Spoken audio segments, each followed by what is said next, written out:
Praise the Lord. தேவனுடைய வார்த்தை ஊழியத்தின் சார்பாக உங்களை அன்போடு வாழ்த்துகிறோம். இந்த லென்ட் மாதத்தில் 40 நாட்கள் 40 ஜெபங்களை குறித்து நாம் தியானித்துக் கொண்டிருக்கிறோம். இன்று 16வது நாளில் இடைவிடாமல் செய்யும் ஜெபம் என்ற தலைப்பில் நம் அருமை சகோதரி குளோரி மேக்ஸ்வெல் அவர்கள் பேசுவார்கள். கேட்டு பயன்பெறுவோம். மற்றவர்களுக்கும் ஷேர் செய்யவும். Praise the Lord. கிறிஸ்துவுக்குள் மிகவும் பிரியமான என் அன்பு சகோதர சகோதரிகளே, மீட்பரும் இரட்சகருமாகிய நமது அருமை ஆண்டவர் இயேசு கிறிஸ்துவின் நாமத்தில் உங்களுக்கு என் அன்பின் வாழ்த்துக்களை தெரிவித்துக் கொள்கின்றேன். 40 days லைஃப் டிரான்ஸ்ஃபார்மிங் 40 prayers.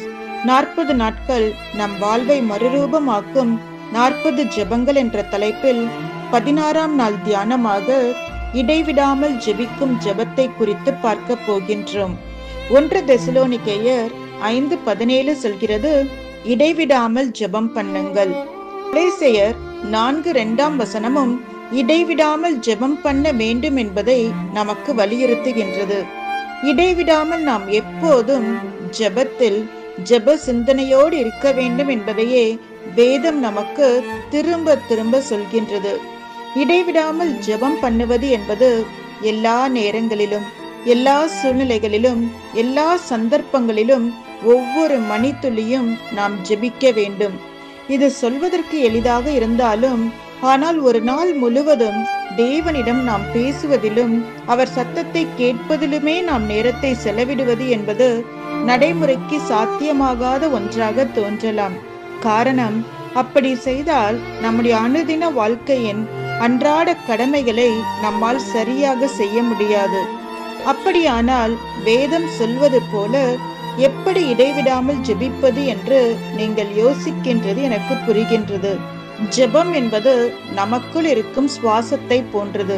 அது நாம் விழித்திருந்தாலும், தூங்கினாலும், உட்கார்ந்தாலும், நடந்தாலும், வேலைகள் செய்து கொண்டிருந்தாலும், இல்லை சும்மாவே இருந்தாலும், எப்படி நமக்குள் சுவாசம் என்பது இருந்து கொண்டே இருக்கிறது போல ஜெபம் என்பது நம்முடைய அன்றாட வழக்கமாக, நம்முடைய வாழ்க்கையின் ஒரு முக்கியமான அங்கமாக இருக்க வேண்டும்.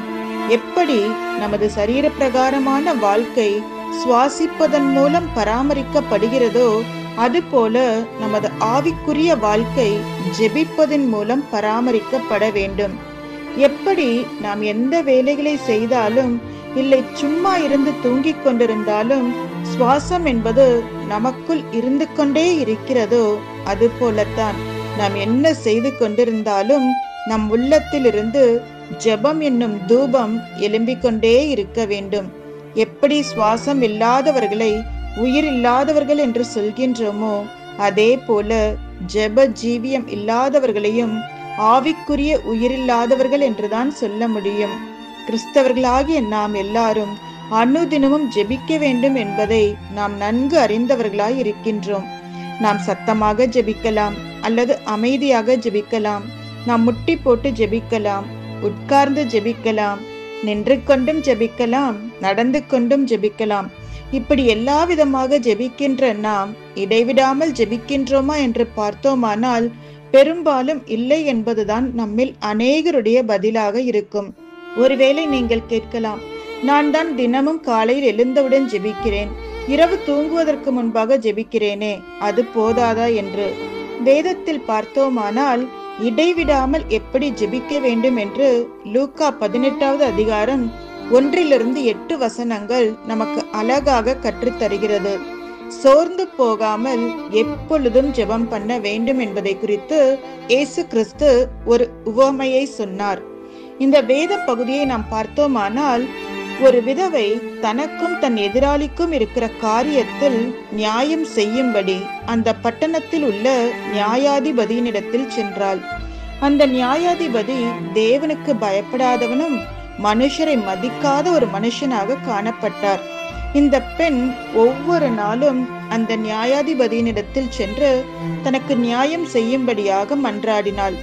ஆனால் அந்த நியாயாதிபதியோ அவளுடைய வழக்கை குறித்து அக்கறையில்லாதவனாக நியாயம் செய்யும் எந்த நோக்கமும் இல்லாமல் இருந்தான். நியாயாதிபதி அவளுடைய வழக்கை குறித்து நியாயம் செய்யாமலும் அதை குறித்து அக்கறையும் இல்லாமல் மேலும் அந்த விதவையின் காரியத்தில் வெகு நாள் வரைக்கும் நியாயம் செய்ய மனதில்லாதவனாய் இருந்த போதிலும் இந்த விதவை சோர்ந்து போகவில்லை. மாறாக அனுதினமும் இடைவிடாமல் அந்த நியாயாதிபதியினிடத்தில் சென்று அவளுடைய வழக்கில் நியாயம் செய்யும்படி அவனை கேட்டுக்கொண்டே இருந்தாள். இப்படியாக அவள் வெகு நாட்களாக தொடர்ந்து அந்த நியாயாதிபதியினிடத்தில் போய் தன் காரியத்தில் நியாயம் செய்யும்படி அவனை கேட்டு கொண்டது நிமித்தம் அந்த நியாயாதிபதி, இந்த விதவை என்னை அடிக்கடி வந்து தொந்தரவு செய்வதால் இனி அவள் என்னை தொந்தரவு செய்யாதபடி அவள் காரியத்தில் நியாயம் செய்வேன் என்று சொல்லி நியாயம் செய்தான். இது எப்படி சாத்தியமானது என்று பார்த்தோம் என்றால் அந்த பெண்ணுடைய இடைவிடாத முயற்சிதான். ஒருவேளை இந்த பெண் ஒரு வாரம் வரை அல்லது ஒரு மாதம் வரை அந்த நியாயாதிபதியினிடத்தில் வந்து அவன் எந்த ஒரு பதிலும் சொல்லாததால் தன் காரியத்தில் அவன் நியாயம் செய்யவில்லை என்று நினைத்து மனம் சோர்ந்து போய் அவனிடத்தில் வருவதையே நிறுத்தி இருந்தால் அவளுக்கு நியாயம் கிடைத்திருக்குமா? ஆம் பிரியமானவர்களே, இந்த பெண் இடைவிடாமல் அந்த நியாயாதிபதியினிடத்தில் போய் தனக்கு நியாயம் செய்யும்படி வேண்டிக் கொண்டே இருந்ததால் நியாயம் செய்ய மனதே இல்லாத அந்த நியாயாதிபதியினிடத்தில் அவளுக்கு நியாயம் கிடைத்தது. மத்தேயு 7:7 சொல்கிறது, கேளுங்கள் அப்பொழுது உங்களுக்கு கொடுக்கப்படும், தேடுங்கள் அப்பொழுது கண்டடைவீர்கள், தட்டுங்கள் அப்பொழுது உங்களுக்கு திறக்கப்படும். இதை ஒரு மொழிபெயர்ப்பில் விவரிக்கும் போது இப்படியாக சொல்லப்பட்டிருக்கிறது: கேளுங்கள், கேட்டுக்கொண்டே இருங்கள் நீங்கள் பெற்றுக்கொள்ளும் வரை, தேடுங்கள், தேடிக்கொண்டே இருங்கள் நீங்கள் அதை கண்டடையும் வரை, தட்டுங்கள், தட்டிக்கொண்டே இருங்கள் கதவுகள் உங்களுக்காக திறக்கப்படும் வரை. உதாரணமாக சொல்ல வேண்டும் என்றால், உங்களுக்கு ஒரு நபரிடமிருந்து ஒரு உதவி தேவைப்படுகிறது என்று வைத்துக் கொள்வோம். நீங்கள் போய் அந்த நபரிடம் உதவி கேட்கிறீர்கள். ஆனால் அந்த நபர் எதுவும் சொல்லவில்லை என்றால் நீங்கள் விட்டுவிடுவீர்களா? இல்லை, அவர் உதவி செய்யும் வரை அவரிடம் கேட்டுக்கொண்டே இருப்பீர்களா? அந்த நபர் உங்களுக்காக உதவி செய்யும் வரை நிச்சயம் கேட்டுக்கொண்டுதான் இருப்பீர்கள் இல்லையா? அதே போலத்தான், ஒரு தடவை தேடிவிட்டேனே என்று விட்டுவிட மாட்டீர்கள். கிடைக்கும் வரை தேடிக்கொண்டுதான் இருப்பீர்கள். ஒரு தடவை தட்டிவிட்டேன் என்று சொல்லி தட்டுவதை நிறுத்திவிட மாட்டீர்கள். திறக்கப்படும் வரை தட்டிக்கொண்டுதான் இருப்பீர்கள் இல்லையா? ஆம் பிரியமானவர்களே, நாம் விரும்பும் காரியத்தை அடையும் வரை நாம் இடைவிடாமல் முயற்சி செய்து கொண்டேதான் இருப்போம். அது போலத்தான் தேவன் நம் வாழ்க்கையில் நமக்கென்று கொடுத்த ஆசீர்வாதங்களை நாம் பெற்று கொள்ளும் வரை, நமக்கென்று கொடுத்த வாக்குத்தத்தங்கள் நிறைவேறும் வரை நாம் தேவ சமூகத்தில் ஜெபிப்பது நமது கடமையாகும். இடைவிடாமல் என்னால் ஜெபிக்க முடியவில்லை, ஜெபிக்கவும் எனக்கு தெரியவில்லை என்று நீங்கள் சொல்வீர்களானால், இதோ உங்களுக்காக ஒரு சிறிய ஆலோசனையை நான் சொல்கிறேன்.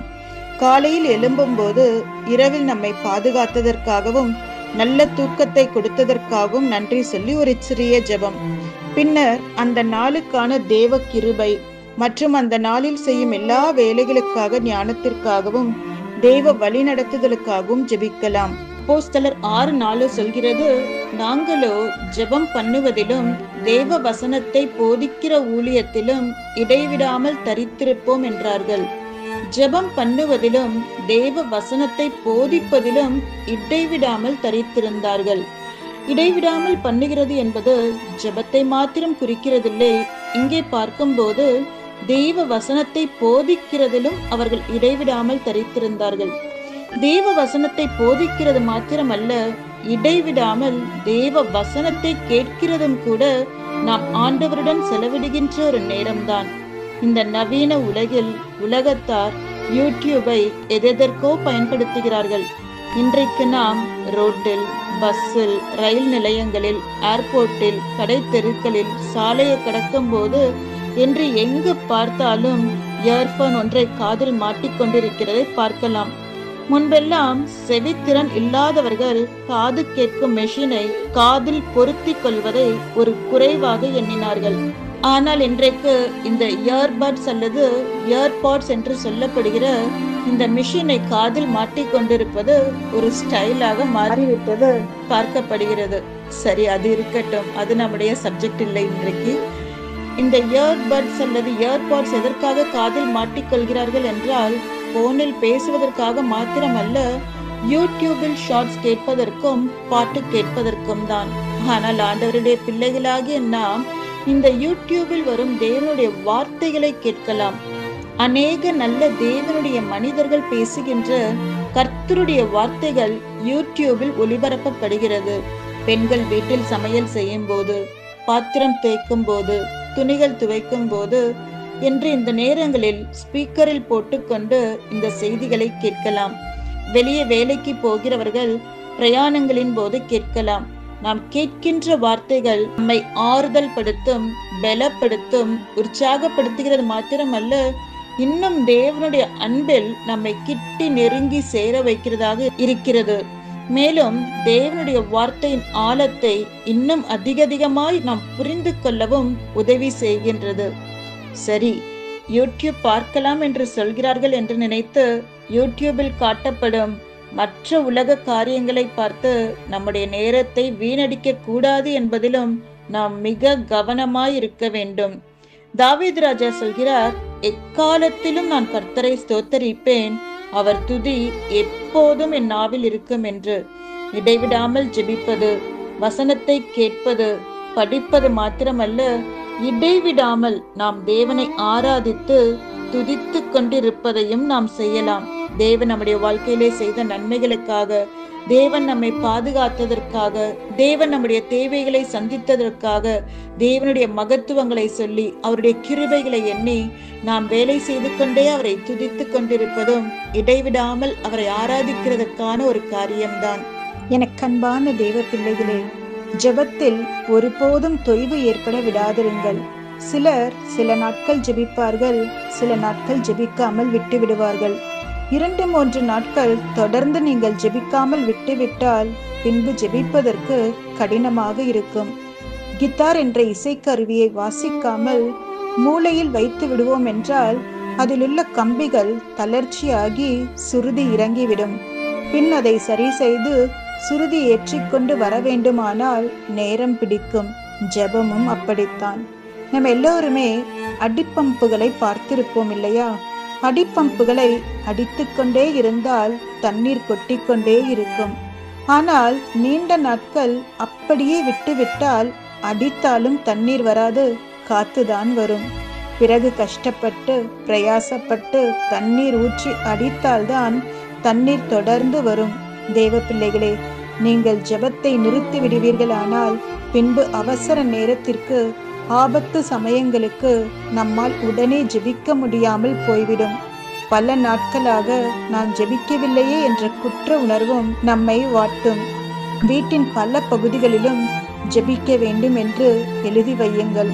அதை சமையல் அறை, சாப்பாட்டு அறை, வேலை செய்யும் அறை, படுக்கும் அறை ஆகிய எல்லா இடங்களிலும் ஒட்டுவோம். அது உங்களை பார்த்து ஜெபிக்க வேண்டும், ஜெபிக்க வேண்டும் என்று இடைவிடாமல் பேசட்டும். அதை பார்க்கும் போதே நமக்குள், ஐயோ நான் இன்று ஜெபிக்கவில்லையே, இன்னும் நான் ஜெபிக்கவில்லையே, ஜெபிக்க வேண்டும் என்ற அந்த எண்ணத்தை உங்களுக்கு கொடுக்கிறதாக இருக்கும். ட்ரை பண்ணி தான் பார்ப்போமே. இப்படி எல்லா காரியத்திலும் நாம் துதித்து கொண்டும், தேவனுடைய வார்த்தைகளை கேட்டுக்கொண்டும், தியானித்து கொண்டும், நாம் தேவனோடு கூட ஜெபத்திலே இடைப்பட்டு கொண்டே இருந்தோமானால் அது நம்மை தேவனிடத்தில் இடைவிடாமல் ஜெபித்து கொண்டே இருக்கிறவர்களாக மாற்றிவிடுகிறது. இப்படி இடைவிடாமல் ஜெபிப்பதை தடுக்கும் பல விஷயங்கள் நம்மை சுற்றி உள்ளன. முதலாவது ஆவிக்குரிய சோம்பல். நம்முடைய பிரச்சனைகள் அல்லது தேவையின் போது பிறர் நமக்காக ஜெபிக்க வேண்டும் என்று எதிர்பார்க்கின்றோம். போதகர் அல்லது ஊழியர் யாராவது தங்களுக்காக ஜெபித்தால் மட்டுமே ஜெபத்திற்கு பதில் கிடைக்கும் என்று பலர் நம்புகிறார்கள். நாம் பிரச்சனைகளினால் நெருக்கப்பட்டு சோர்ந்து போயிருக்கும் போது நமக்காக ஜெபிக்கும்படியாய் மற்றவர்களுடைய உதவியை நாடுவது நல்லதுதான். வேதம் சொல்கிறது, ஒருவர் பாரத்தை ஒருவர் சுமந்து என்று. அதனால் பிறரிடம் ஜெபிக்க உதவி கேட்பதில் தவறில்லை. ஆனால் மற்றவர்கள் ஜெபிக்கிறார்கள் என்று நாம் ஜெபிக்காமல் சும்மா இருந்தால் அது எந்த பலனையும் தராது. மற்றவர்களிடம் ஜெபிக்க சொல்கின்ற நாம் நம்முடைய பிரச்சனைகளுக்காக நாமும் தேவனுடைய சமூகத்தில் பாரப்பட்டு ஜெபிக்க வேண்டும். சோர்ந்து போய் விடக்கூடாது. இரண்டாவதாக விசுவாசமின்மை. மத்தேயு 13:58 சொல்கிறது, அவர்களுடைய அவ்விசுவாசத்தின் நிமித்தம் அவர் அங்கே அநேக அற்புதங்களை செய்யவில்லை. நமது ஜெபத்தில் உள்ள அவ்விசுவாசம்தான் ஜெபிப்பதிலிருந்து நம்மை தடுக்கும் பிசாசினுடைய மிகப்பெரிய ஆயுதம். நாம் ஜெபிக்கும் போது சில சமயங்களில் நாம் எதிர்பார்க்கும் பதில் கிடைப்பதில்லை. அதனால் உடனே இவ்வளவு நாட்கள் ஜெபம் செய்து உன் வாழ்க்கையில் என்ன நடந்தது? ஒன்றும் நடக்கவில்லை. பிறகு எதற்காக நீ ஜெபிக்க வேண்டும் என்று சொல்லும் மனநிலைக்கு தள்ளப்படுகிறோம். ஒரு வாலிபன் சொன்னான், நான் ஜெபித்து பார்த்தேன், யாரும் சுகமாகவும் இல்லை, ஒருவரும் மனம் திரும்பவும் இல்லை, ஒரு அற்புதமும் நடக்கவில்லை. நான் விண்ணப்பித்து மன்றாடி யாருக்கு என்ன பிரயோஜனம்? ஆகவே நான் ஜெபிப்பதையே விட்டுவிட்டேன் என்று சொன்னானாம். ஒருமுறை ஒரு சகோதரன் ஊழியரான ஓரல் ராபர்ட்டிடம், ஐயா, நீங்கள் ஒரு நோயாளிக்காக ஜெபம் பண்ணுகிறீர்கள், அவன் இறந்து போய்விடுகிறான். அடுத்தவனுக்காக ஜெபிக்கிறீர்கள், அவனும் இறந்து போய்விடுகிறான். இப்படி 100 பேருக்கு நீங்கள் ஜெபம் பண்ணி அத்தனை பேரும் இறந்து போய்விட்டால் என்ன செய்வீர்கள் என்று கேட்டாராம். அதற்கு அவர் சொன்னார், நான் 101வது நபருக்காக விசுவாசத்தோட ஜெபம் பண்ணுவேன். காரணம், ஜெபம் பண்ணுவது என்னுடைய கடமை. சுகமாக்குவதோ அல்லது எடுத்துக்கொள்வதோ அது கர்த்தருடைய சித்தம். நான் ஜெபிக்கிற என்னுடைய கடமையை எப்போதும் நிறைவேற்றுவேன் என்று சொன்னாராம். எனக்கு அன்பான தேவ பிள்ளைகளே, நம்முடைய உணர்வுகள், நம்மை சுற்றியுள்ள சூழ்நிலைகள், சத்ருவின் சூழ்ச்சிகள் நம்மை தாக்கும் போது நாம் விசுவாசத்தில் தளர்ந்து போய் விடுகின்றோம். நம்முடைய அவ்விசுவாசத்தை முறியடிக்க ஜெபத்தில் விசுவாசத்தில் ஒருபோதும் தளர்ந்து போகாதபடி தேவனுடைய தயவிற்காக நாம் ஜெபிக்க வேண்டும். 3வது, இடைவிடாமல் நாம் ஜெபிக்க கூடாதபடி தடை செய்கின்ற ஒரு காரியம் சோர்வு. லூக்கா 18:1 சொல்கிறது, சோர்ந்து போகாமல் எப்பொழுதும் ஜெபம் பண்ண வேண்டும். ஒரு தகப்பனாருக்கு 2 ஆண் பிள்ளைகள் இருந்தார்களாம். ஒரு நாள் அவர் அவர்களை அழைத்து, நமது வயலில் ஒரு பெரிய புதையல் இருக்கிறது, உடனே அதை தோண்டி எடுத்து விடுங்கள் என்று கூறினாராம். சகோதரர்கள் உடனே வயலில் தங்கம் வெள்ளி புதைந்து கிடக்கிறது என நினைத்து தோண்ட ஆரம்பித்தார்களாம். ஆனால் தகப்பன் தங்கத்தையும் வெள்ளியையும் குறிப்பிடவில்லை. அந்த கிராமத்தில் மிகவும் கொடிய தண்ணீர் பஞ்சம் இருந்ததால் 3 மைல் தொலைவு நடந்துதான் தண்ணீர் கொண்டு வர வேண்டும். தகப்பன் தண்ணீரையே புதையல் என்று குறிப்பிட்டதை அவர்கள் அறியவில்லை. நாள்தோறும் தோண்டும்படி அவர்களை ஊக்குவித்தார். அது மட்டுமல்ல, சோர்ந்து போகாமல் தோண்டுங்கள், அருமையானதை நீங்கள் கண்டுபிடிப்பீர்கள் என்று உற்சாகப்படுத்துவாராம். சில நாட்கள் தோண்டிய பிறகு சகோதரர்கள் மனம் சோர்ந்து போனார்கள். தங்கத்தாலும் வெள்ளியாலும் நமக்கு என்ன பயன்? தாகத்தால் நாம் மடிந்து போகாமல் இருக்க வேண்டுமே, தண்ணீர் தான் இப்போது நமக்கு மிகவும் அவசியமானது என்று புலம்பியபடியே தோண்டினார்களாம். திடீரென்று ஆழத்திலிருந்து தண்ணீர் சுரந்து பாய்ந்து வந்தது. சகோதரர்கள் அடைந்த மகிழ்ச்சிக்கு அளவே இல்லை. மகிழ்ச்சியோடு தங்களுடைய தகப்பனிடத்திற்கு ஓடினார்களாம். உடனே தகப்பன், தண்ணீருக்காக நிலத்தை தோண்டும்படி நான் கூறியிருந்தால் நீங்கள் இவ்வளவு சிரமப்பட்டு தோண்டி இருக்க மாட்டீர்கள், மற்றவர்கள் அதை செய்யட்டும் என்று இருந்திருப்பீர்கள். புதையல் என்று சொன்னதால் தானே தோண்டினீர்கள் என்று சொன்னாராம். எனக்கு அன்பானவர்களே, இன்று அநேக விசுவாசிகள் கூறுவது, ஜெபித்து ஜெபித்து என்ன கண்டேன், ஜெபிக்க ஜெபிக்க என்னுடைய வாழ்க்கையில் போராட்டம்தான் அதிகரிக்கிறது என்று சோர்ந்து போன நிலையில் வாழ்ந்து கொண்டிருக்கின்றனர். ஒருவேளை இந்த செய்தியை கேட்டுக்கொண்டிருக்கின்ற நீங்கள் கூட அதே நிலையில் வாழ்ந்து கொண்டிருக்கிறீர்களா? கவலைப்படாதீர்கள். வல்லவராகிய தேவனை நோக்கி ஜெபம் செய்யுங்கள். நீங்கள் வேண்டிக் கொள்கிறதற்கும் நினைக்கிறதற்கும் அவர் அதிகமாய் கிரியை செய்ய வல்லவராய் இருக்கின்றார். ஆகவே சோர்ந்து போகாதிருங்கள். நிச்சயமாகவே உங்களுடைய ஜெபங்களுக்கு, உங்களுடைய கிரியைகளுக்கு அவர் பதில் தருகின்றவராய் இருக்கின்றார். அடுத்ததாக 4வது காரியம் பயம். நாம் ஜெபிக்க முடியாதபடி நம்மை தடுக்க சாத்தான் பயன்படுத்தும் மிக பெரிய ஆயுதம் பயம். அவன் நாம் செய்த பாவத்தை காரணம் காட்டியே, நீ என்ன ஜெபம் செய்தாலும் தேவன் உன் ஜெபத்தை கேட்க மாட்டார் என்று சொல்லி நம்மை பயமுறுத்தி நாம் ஜெபிக்காதபடி நம்மை தடை செய்கின்றவனாக இருக்கின்றான். நம்முடைய பாவத்திற்காக சாத்தான் நம்மை குற்றப்படுத்துகின்றான். ஆனால் அதே சமயம் தேவன் நம்முடைய பாவத்தை உணர்த்துகின்றார். பாவம் செய்யக்கூடாது என்று பயப்படும் பயம் மட்டுமே நமக்கு இயேசுவிடம் உள்ளது. வேதம் சொல்கிறது, பூரண அன்பு பயத்தை புறம்பாக தள்ளுகிறது. ஆம் பிரியமானவர்களே, தேவனிடத்தில் அன்பு கூறும்போது அது நம்மை பாவம் செய்யாதபடி தடுப்பது மாத்திரமல்லாமல் நம் ஜெபத்திற்கும் பதில் தருகிறதாக இருக்கின்றது. பயத்தின் இரண்டாவது வகை, ஜெபத்திலிருந்து நம்மை விலக்கி வைக்க பிசாசு பயத்தை ஒரு ஆயுதமாக பயன்படுத்துகின்றான். நீங்கள் பிறருக்காக ஜெபிக்கும் போது உங்கள் குடும்பத்தை தாக்குவதன் மூலமோ அல்லது அலுவலகத்தில் அல்லது உங்கள் அண்டை வீட்டாரிடமிருந்து ஏதேனும் பிரச்சனைகளை, சிக்கலை உங்களுக்கு கொண்டு வருவதன் மூலமோ அவன் பயத்தை கொண்டு வருகிறான். இதை நீங்கள் ஜெபம் பண்ணுவதிலிருந்து உங்களை தடுக்க பிசாசு பயன்படுத்துகின்ற ஒரு தந்திரம் என்று சொல்லலாம். நீங்கள் தேவனுடைய பிள்ளைகளாக இருப்பதால் அவனால் உங்களை தொடக்கூட முடியாது என்பதை நீங்கள் எப்போதும் நினைவில் கொள்ள வேண்டும். எனக்கு அன்பான தேவ பிள்ளையே, நம்முடைய தேவன் அவர் யூத ராஜ சிங்கம். பயப்படாதீர்கள் என்பது தேவனுடைய வாக்குத்தத்தம். நீ அவர்களுக்கு பயப்பட வேண்டாம், உன்னை காக்கும்படிக்கு நான் உன்னுடனே இருக்கிறேன் என்று கர்த்தர் நமக்கு வாக்கு பண்ணி இருக்கின்றார். எனவே பயத்தை விட்டுவிட்டு தாவீது ராஜாவினுடைய அறிவுரையின்படி நான் பயப்படுகிற நாளில் உம்மை நம்புவேன் என்றும், தேவனை நம்பி இருக்கிறேன், நான் பயப்பட மாட்டேன் என்றும் சொல்வோம். இப்படியாக இந்த சோம்பல், விசுவாசமின்மை, பயம், சோர்வு போன்ற காரியங்களை நம்மை விட்டு அகற்றி நாம் இடைவிடாமல் ஜெபிப்போமானால் தேவன் நம்முடைய எல்லா ஜெபத்திற்கும் பதில் தந்து நம்மை ஆசீர்வதிக்கின்றதற்கு அவர் உண்மையுள்ளவராக இருக்கின்றார். தானியேல் 6:16 சொல்கிறது, நீ இடைவிடாமல் ஆராதிக்கிற உன் தேவன் உன்னை தப்புவிப்பார். ஜெபிக்க கூடாது என்று தடை சட்டம் இருந்த பாபிலோன் தேசத்திலே தானியேல் 3 வேளை ஜெபித்ததை அவர் மேல் பொறாமை கொண்டவர்கள் கண்டார்கள். ஆனால் தானியேலோடு எப்பொழுதும் நெருங்கி இருக்கின்ற ராஜாவோ அவர் 3 வேளை மட்டுமல்ல, இடைவிடாமல் ஜெபிக்கிறவர் என்பதை அறிந்திருந்தார். ராஜா அரண்மனையிலே பணியாற்றிய தானியேல் எப்படி இடைவிடாமல் ஜெபித்திருப்பார்? சற்றதை கற்பனை செய்து பாருங்கள்.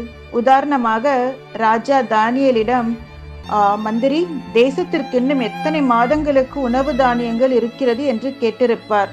தானியேல் 1 நிமிடம் கண்களை மூடி ஜெபித்துவிட்டு, ராஜாவே, ஸ்தோத்திரம் ஸ்தோத்திரம், நம் தேசத்தில் இன்னும் 10 மாதங்களுக்கு ஸ்தோத்திரம், போதுமான தானியங்கள் இருக்கிறது, ஸ்தோத்திரம் ஸ்தோத்திரம், தேசத்தின் 7 களஞ்சியங்களிலும் 50,000 டன் தானியம் இருக்கிறது, ஸ்தோத்திரம் ஸ்தோத்திரம், ராஜாவே, அடுத்த அறுவடை நெருங்கிவிட்டபடியால் ஸ்தோத்திரம், இன்னும் 1,00,000 டன் தானியம் வந்துவிடும், ஸ்தோத்திரம் ஸ்தோத்திரம், அதனால் நாம் எதற்கும் கவலைப்பட வேண்டாம் ராஜாவே என்று கூறியிருந்திருப்பார் என்று நினைக்கின்றேன். ஆரம்பத்தில் இந்த ஸ்தோத்திரங்கள் ஒருவேளை ராஜாவுக்கு எரிச்சலை மூட்டி இருந்தாலும் தானியேலின் மேலிருந்த வரம், வல்லமை, பயபக்தி, தேவ கிருபை எல்லாம் அவர் மேல் ராஜாவிற்கு ஒரு நல்ல எண்ணத்தை கொண்டு வந்திருக்கலாம். ஆகவேதான் ராஜா அவரை பார்த்து, நீ இடைவிடாமல் ஆராதிக்கின்ற உன் தேவன் என்று எத்தனை அன்போடு கூறுகின்றார் பாருங்கள். ஆனால் இன்று அநேகர் தங்கள் வேலை ஸ்தலங்களில் தாங்கள் கிறிஸ்தவர்கள் என்று சொல்லிக் கொள்வதற்கு கூட வெட்கப்படுகிறார்கள்.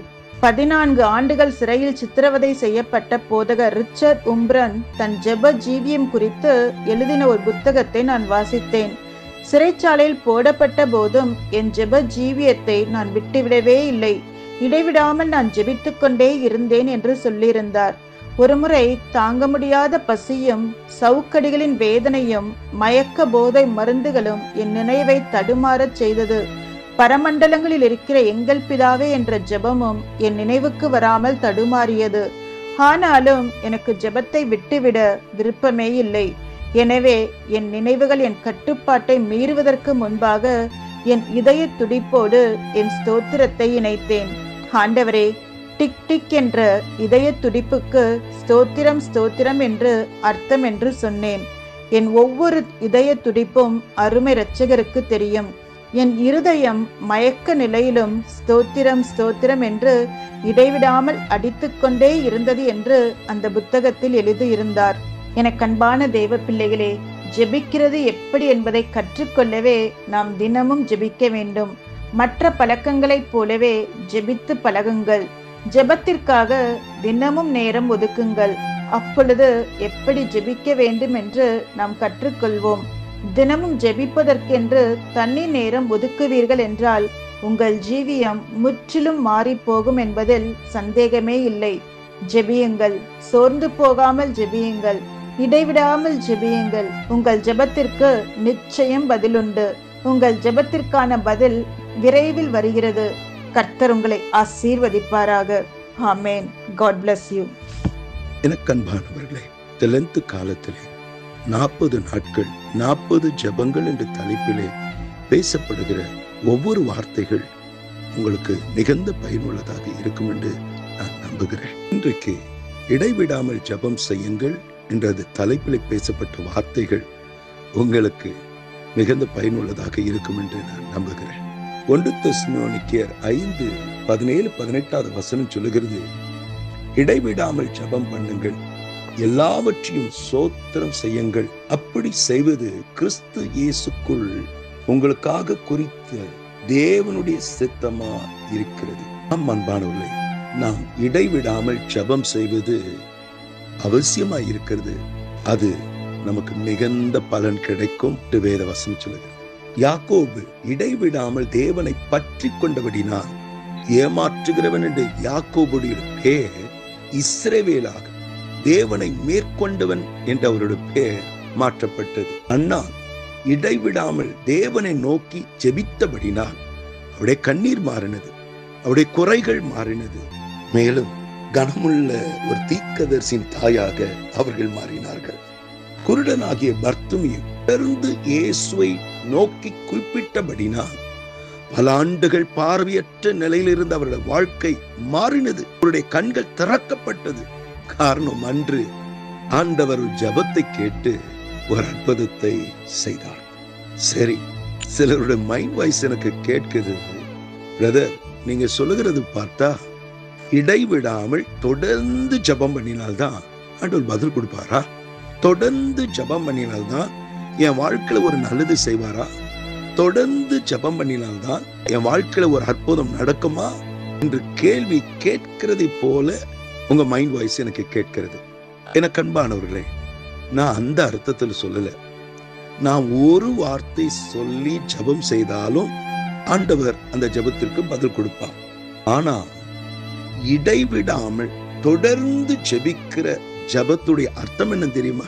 அந்த ஜெபத்தை தேவன் அதிகமாக விரும்புகிறார். ஏன் தெரியுமா? இடைவிடாமல் ஜெபிக்கிற அந்த ஜெபம் அல்லது தொடர்ந்து ஒரு காரியத்தை தேவனுடைய சன்னிதானத்தில் ஜெபிக்கிற அந்த ஜெபம் எதை குறிக்கிறது என்றால், தேவன் மேல் நாம் வைத்திருக்கிற அசைக்க முடியாத நம்பிக்கையை குறிக்கிறது. தேவனையே நாம் சார்ந்திருக்கிறோம் என்று அடையாளம் படுத்துகிறதா இருக்கிறது. இடைவிடாமல் நாம் ஜெபிக்கிறதால் ஜெபத்தின் மேல் அசைக்க முடியாத ஒரு நம்பிக்கை. இன்றைக்கு ஒரு பதில் கிடைக்கலன்னா நாளைக்கு கட்டாயம் பதில் கிடைக்கும் என்று ஜெபத்தின் மேல் உங்கள் நம்பிக்கையை, உங்கள் விசுவாசத்தை வெளிப்படுத்துகிறதாக இருக்கிறது. ஆம் அன்பானவர்களே, இந்த ஜெபம் தான் தேவன் மேல் அசைக்க முடியாத நம்பிக்கையை, விசுவாசத்தை வெளிப்படுத்துகிற இந்த ஜெபம் தான் தேவனுடைய உள்ளத்தை பூரிப்படைய செய்கிறது. தீவிரமாக பதில் கொடுக்கிறது மாத்திரமல்ல, அந்த பதில் மேன்மையான ஒரு பதிலாக இருக்கிறத நீங்கள் பார்க்கலாம். இடைவிடாமல் ஜெபத்திற்கு ஒரு நல்ல ஒரு முன்மாதிரி ஆண்டவராகிய இயேசு கிறிஸ்து என்று சொல்லலாம். பொதுவாக நம்முடைய வாழ்க்கையில நம்மை குற்றப்படுத்தி, நம்மை காயப்படுத்தி யாராவது ஒருத்தர் ஏதாவது பேசிட்டாங்கன்னா நமக்கு மனதுக்கு ரொம்ப கஷ்டமா இருக்கும். கோபம் கூட வரும். 1 தடவை 2 தடவை 3 தடவை என்று சொன்னாலும், ஏதாவது பேசினாலும் நாம் பெரிதாக நம்முடைய கோபத்தை நம்ம வெளிப்படுத்த மாட்டோம். ஆனா அதையே தொடர்ந்து அவங்க பேசிக்கிட்டா இருந்தா ஒரு கட்டத்துல நம்மையே மறந்து சட்டுன்னு கோவப்பட்டு ஒரு சில வார்த்தைகளை பேசி விடுகிறோம் அல்லவா? ஆமா, ஆண்டவராகிய இயேசு கிறிஸ்து பாருங்க, ராம் முழுவதும் அவரை சாட்டியால் அடித்தார்கள், ஆறி உமிழ்ந்தார்கள், தலையில கொட்டினார்கள், அவரை மயிரை இழுத்தார்கள், சிலுவிலே அறிந்தார்கள். மனதை நோகடிய செய்கிற வார்த்தைகள், செயல்களினால் அவர் மனதை காயப்படுத்தினார்கள். ஆனா இவை எல்லாவற்றிலும் ஆண்டவர் பொறுமையோடு இருந்தார். கெத்செமனி தோட்டத்திலே தான் படப்போகிற பாடுகள், வேதனைகள் அறிந்திருந்த போதிலும் கண்ணீரோடு அவர் ஜெபித்துக் கொண்டிருந்த ஜெபம், பிதாவே உமக்கு சித்தமானால் இந்த பாத்திரம் என்னை விட்டு நீங்குமானால் நீங்க கூடும், ஆகிலும் உம்முடைய சித்தம் ஆக கடவுது என்று தேவனுடைய சித்தத்திற்கு தன்னை விட்டு கொடுத்தார். தன் கடைசி மூச்சு வரைக்கும் இடைவிடாமல் தான் ஜெபிக்கிற காரியத்திலே, நோக்கத்திலே அவர் மாறவே இல்லை. இடைவிடாமல் தான் தீர்மானத்திலே, எந்த நோக்கத்திற்காக இந்த பூலோகத்தில் வந்தார், மானிடனுக்காக தான் ஜீவ பலியாக அவர் மரிக்க வேண்டும், தன் தீர்மானத்திலே, பிதாவின் சித்தத்தை நிறைவேற்றுகிற அந்த தீர்மானத்திலே அவர் மாறவே இல்லை. இடைவிடாமல் தன்னுடைய அர்ப்பணிப்பிலே மாறவே இல்லை. நாம் உண்மையற்றவர்களாக இருந்த போதிலும், பலவிதமான குறைகள் நம்மிடத்தில் இருந்த போதிலும், பல நேரத்தில் தேவனை மறந்த போன போதிலும், தேடாமல் இருந்த போதிலும், அவர் தன் தீர்மானத்திலே, நம் மேல் வைத்த அன்பிலே மாறாமலே இருந்திருக்கிறார். எனக்கு அன்பானவர்களே, அப்படிப்பட்ட ஒரு அன்பு நிறைந்த தெய்வத்தை தான் நாம் சேவிக்கிறோம், நேசிக்கிறோம். நாம் எத்தனை பாக்கியமுள்ள ஜனமா நாம் இருக்கிறோம். எனக்கு அருமையானவர்களே, இடைவிடாமல் ஜெபிக்கிற ஜெபம் தேவனுடைய உள்ளத்தை பூரிப்படைய செய்கிறது மாத்திரமல்ல, அவர் உள்ளத்தை உருக செய்கிறதாக இருக்கு. என்று கூட நீங்கள் ஜெபிக்க அர்ப்பணிக்கிற நீங்கள் ஒவ்வொருத்தரும் இடைவிடாமல் ஜெபிக்கும்படி நம்ம ஒப்பு கொடுப்போம். கர்த்தர் தம்மை நம்மை ஆசீர்வதித்து பெருக செய்வாராக. நாம் ஜெபம் செய்வோமா? கண்களை மூடி நாம் ஜெபம் செய்வோம். அன்பும் இரக்கமுள்ள நல்ல தகப்பனே, இந்த வார்த்தைகளை கேட்டுக்கொண்டிருக்கிற ஒவ்வொருத்தரையும் உடைய கருத்தில் நாங்கள் ஒப்பு கொடுக்கிறோம். அப்பா, நீ சிலுவை பாடுகள் ஊடாக கண்ணீரோடு வேதனைகள் இருந்த போதிலும் எல்லா வேதனைகளையும் பொறுமையோடு சகித்து, அதே போல நாங்களும் இடைவிடாமல் எங்கள் தீர்மானத்திலும், எங்கள் ஜப வாழ்விலும், எங்கள் பரிசுத்தமான வாழ்விலும், எங்கள் அர்ப்பணிப்பிலும் உம்மை போல இடைவிடாமல் எந்த நிலையிலும் சோர்ந்து போகாமல் உம்மையே பற்றிருக்க கிருபை செய்யுங்கப்பா. அன்பின் ஆண்டவரே, இந்த நாளிலே உம்மை நோக்கி பார்க்கிற ஒவ்வொரு மக்களுக்காக நான் கண்ணீரோடு நான் ஜெபிக்கிறேன். உடைய பிள்ளைகளை குறித்து, உடைய எதிர்காலத்தை குறித்து, உடைய வேலையை குறித்து, படிக்கிற மாணவர்கள் படிப்பை குறித்து, பிள்ளை பாக்கியம் இல்லாதவர்களை குறித்து கலங்கிக் கொண்டிருக்க ஒவ்வொரு கலக்கங்கள், வேதனைகள் நீ அறிந்திருக்கிறேன். தம்மை நோக்கி கூப்பிடுவதற்கு, உண்மையாய் தம்மை நோக்கி கூப்பிடுவதற்கு ஏற்ற பதிலை கொடுக்கிறீர் என்று உடைய வார்த்தை சொல்லுகிறது அல்லவா? உண்மையே நம்பி உண்மையே சார்ந்திருக்கிற ஒவ்வொருக்கும் ஒரு அற்புதத்தை செய்யுங்க. உடைய கண்ணீரை தொடுங்க. அவர் வேதனைகளுக்கு ஒரு முற்றுப்புள்ளி வைங்க. யாவருடைய கண்கள் காணும்படி ஒரு அதிசயத்தை செய்யுங்க. ஆசீர்வதிங்க. பெரிய காரியங்கள் செய்யுங்க. இயேசு மூலம் எடுக்கிற நிச்சய நல்ல பிதாவே, ஆமென். கண்பானவர்களே, சிலர் இப்படியாக என்னை தொடர்கொண்டு இந்த ஊழியத்திற்கு என்னால் என்ற ஒரு காணிக்கை அனுப்ப விரும்புகிறேன், எப்படி அனுப்புவது எனக்கு தெரியவில்லை என்று ஒரு கோரிக்கையாக என்னிடத்தில் கேட்டீர்கள். கீழே உள்ள ஜிபே நம்பரை நீங்கள் பார்க்கலாம். அதன் மூலமாக உங்கள் அன்பின் காணிக்கை அனுப்பலாம். அல்லது அருகில் இருக்கிற அந்த QR கோட் அதை ஸ்கேன் பண்ணினால் அதன் மூலமாக இந்த ஊழியத்தை நீங்கள் தாங்கலாம். எனக்கு அன்பானவர்களே, இந்த வார்த்தை உங்களுக்கு மிகுந்த ஒரு ஆறுதலாக ஆசீர்வாதமாக இருக்கும் என்று நம்புகிறேன். உங்களுக்கு தெரிந்த அன்பானவரிடத்தில் இதை ஷேர் பண்ணுங்க, ஃபார்வர்ட் பண்ணுங்க. மேலும் இந்த யூடியூப் சேனலை சப்ஸ்கிரைப் பண்ண மறந்து போக வேண்டாம். மேலும் கீழே உள்ள பெல் பட்டனை கிளிக் பண்ணுங்க. கர்த்தர் தாமே உங்களை அதிகமாக ஆசீர்வதிப்பார். God bless you. Amen.